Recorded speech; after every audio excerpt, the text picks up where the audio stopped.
Ask questions about the Qur'an. How do you personally build a relationship with the Qur'an? How are you supposed to do that? I'm going to give you 2 tips.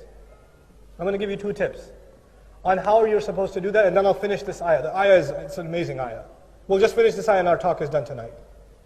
So what are the 2 tips you can help build your relationship with the Qur'an? You've heard many pieces of advice before. This is my deviant, misguided advice.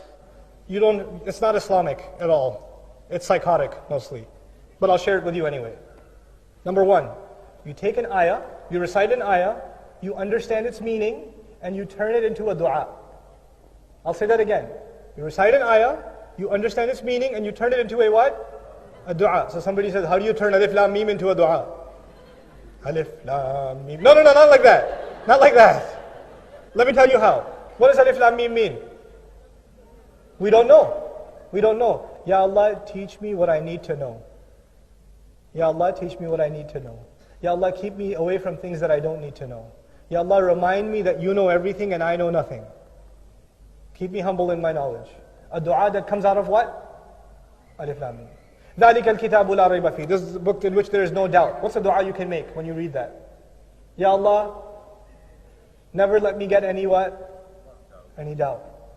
هُدًى لِلْمُتَّقِينَ. It's guidance for people that have taqwa. Ya Allah, give me guidance. Ya Allah, make me from the muttaqeen, the people of taqwa. Yes?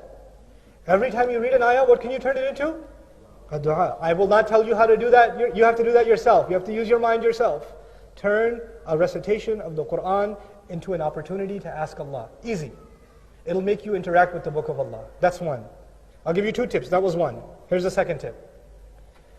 Pay attention to what you're reading. And when you pay attention, a lot of times you will not understand what Allah is saying.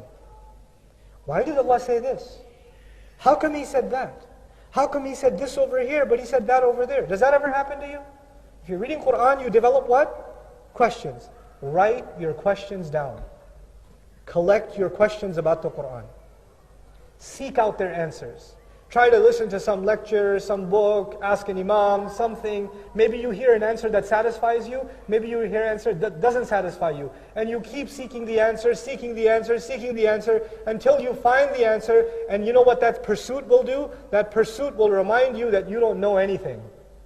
And when you find the answer, you will find a peace in your heart that Allah's wisdom just opened up a little bit more for you.